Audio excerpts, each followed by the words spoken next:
Support comes from the Missouri Forest Products Association, committed to conservation and careful management of the state's forests to make them more resilient and better habitats for wildlife. ChooseWood.com. It's Tuesday, September 12th. This is The Gateway. I'm Wayne Pratt. Missouri Governor Mike Parson vetoed more than $500 million in spending from the state budget. Tomorrow is a chance for lawmakers to undo those cuts. I think there's motivation. I think there's desire there, but I don't know if they're going to get it or honestly get the 2/3 votes needed in each chamber to do it. We will preview Missouri's veto session in just a few minutes.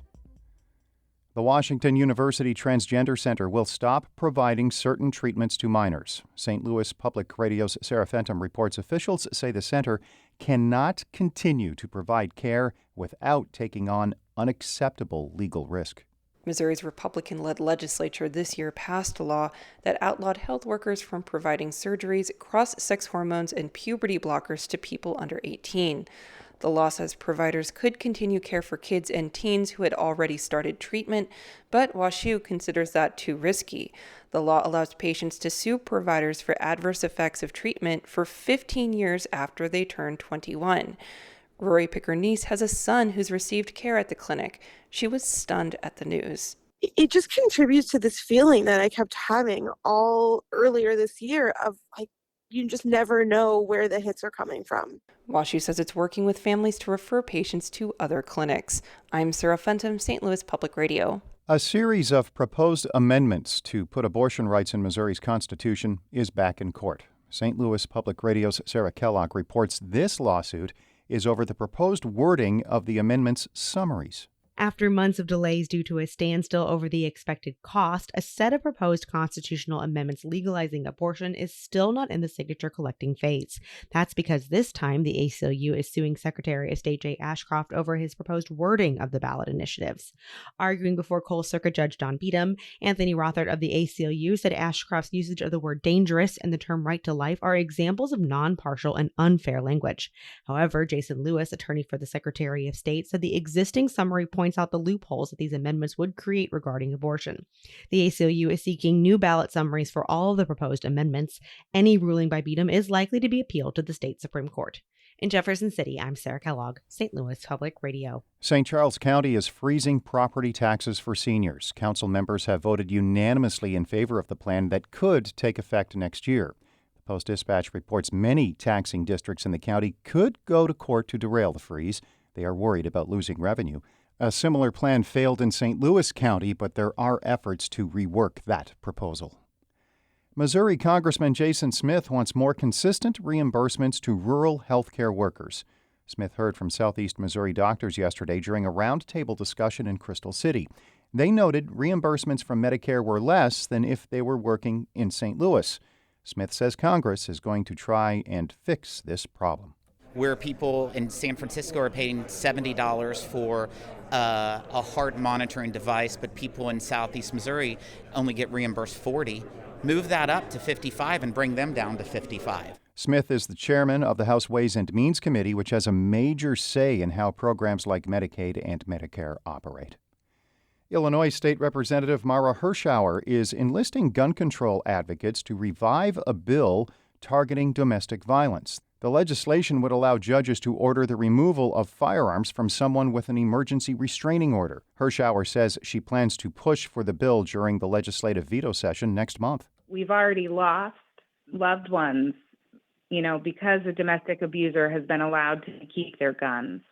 And we can't lose any more people, and we know what the solution is.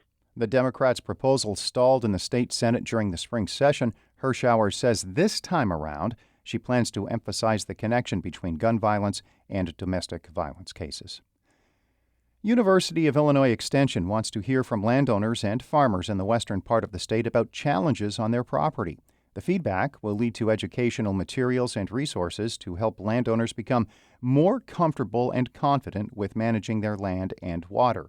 Extension Natural Resources educator Amy Leffringhouse says some landowners are dealing with several problems. A lot of soil erosion that might be happening within their farms. And in terms of their forest land or their wooded areas, they're battling a lot of invasive plants and invasive species within their forest. Landowners in Adams, Pike, Brown, Hancock, and Schuyler counties have until September 15th to fill out the survey.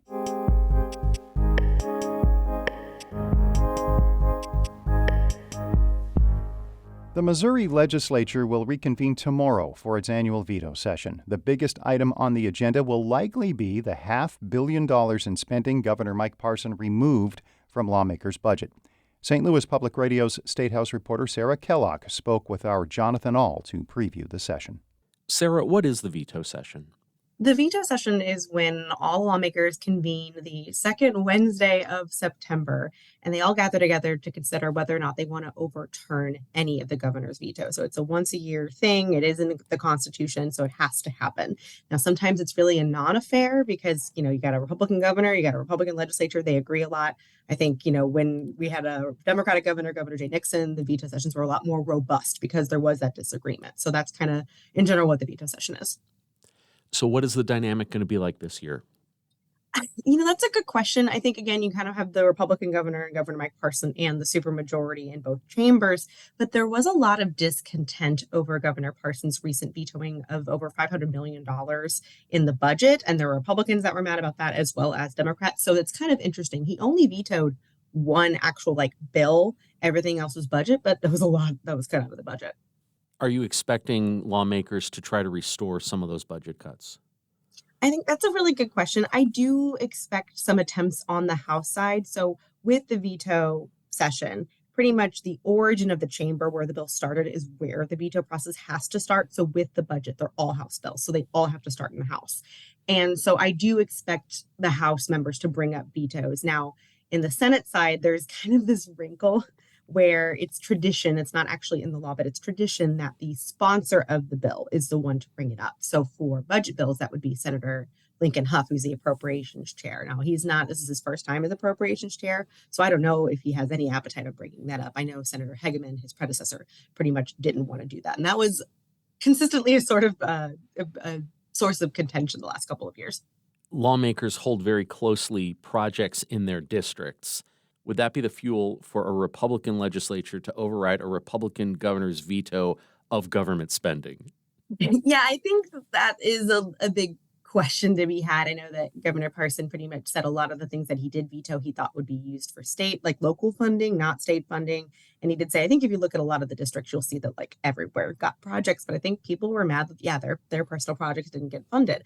And that leads to this tension in the Senate, whereas who has the right to bring up a bill? Is it the only sponsor? And I've been calling it a kerfuffle the last couple of times I've talked about it, because it's whether or not they, if Senator Schroer wants to override a project that he wanted, well, it's technically not his bill, it's Huff's bill. So is Huff going to let him do that? Or is he going to, so that's kind of the big question. Is I think there's motivation, I think there's desire there, but I don't know if they're going to get it or honestly get the 2/3 votes needed in each chamber to do it.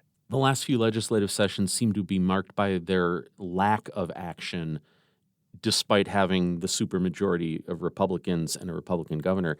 Do you think this veto session is going to be the same? Looking at it through dysfunction, I think veto session is a little different in that it is ultimately still a supermajority and a Republican governor. And again, he only vetoed one statutory bill. Everything else is budget. And I think that the question is maybe we'll just bring it up again next year. I think a lot of the dysfunction really comes from passing bills more than overriding, because 2/3 is not easy to achieve anyway. It's not a simple majority. So I'm not expecting maybe the same intensity that I see during regular session. I know there will be disagreements. There has been the last couple of years, but I don't see it being as big. St. Louis Public Radio State House reporter Sarah Kellogg, thank you very much. Thank you. That's St. Louis Public Radio's Sarah Kellogg and Jonathan Ahl talking about tomorrow's Missouri legislative veto session. The Gateway is a production of St. Louis Public Radio, a listener-supported service of the University of Missouri-St. Louis. Music by Ryan McNeely of Adult Fur. I'm Wayne Pratt.